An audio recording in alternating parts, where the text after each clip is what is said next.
The Titans make some roster moves, the return of number 99, and meeting expectations. I'm Amie Wells, and this is Titans Today, fueled by Gatorade.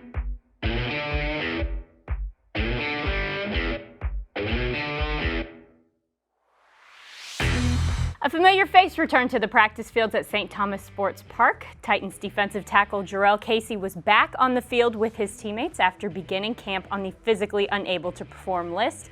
While he was not out on the field with his teammates, he was still in the building. He was putting in work with the Titans training staff. During that time, he was able to bond with and learn from a young Titan working hard to get back on the field, first-round draft pick Jeffrey Simmons. You know, when you get an older guy to go in front of you, show you exactly what's the technique they're looking for, show you exactly the type of things you need to work on, I think that's always big for a young guy. So to be able to go out there just for a few days to show them a couple of tricks, show them a couple of tips, and be able to talk to them and talk it through and not just show the reps and do the reps, I think that was the best part about it.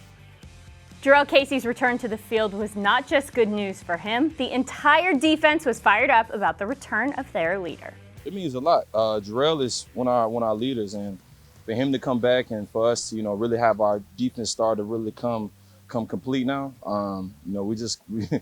just to have a guy like that in the front of me, I mean, it makes my job a lot easier. The Titans made some additional changes to the roster, adding running back Akeem Hunt, defensive end Eric Cotton, wide receiver D'Angelo Yancey, and linebacker Ukeme Elegwe. In addition, the team also waived wide receiver Jalen Tolliver and waived injured linebacker Riley Bulla and tackle Cody Conway. Outside linebacker DeAndre Walker was also placed on injured reserve.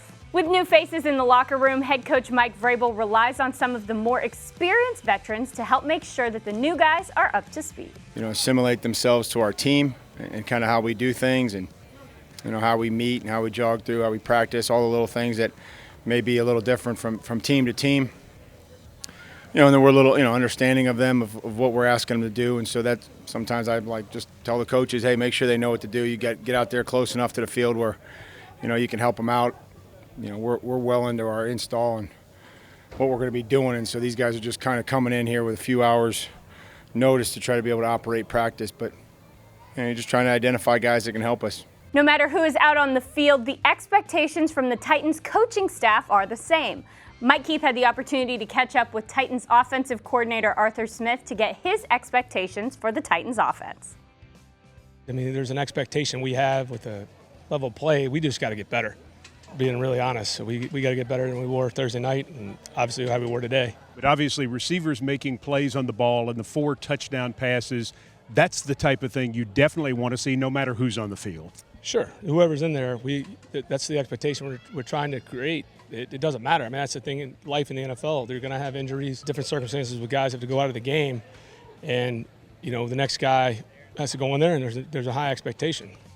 To catch Mike's full interview with Arthur Smith, go to titansonline.com.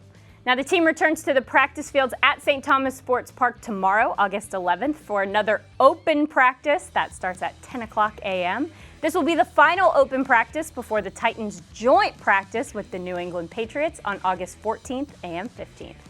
I'm Amie Wells, and this is Titans Today, fueled by Gatorade.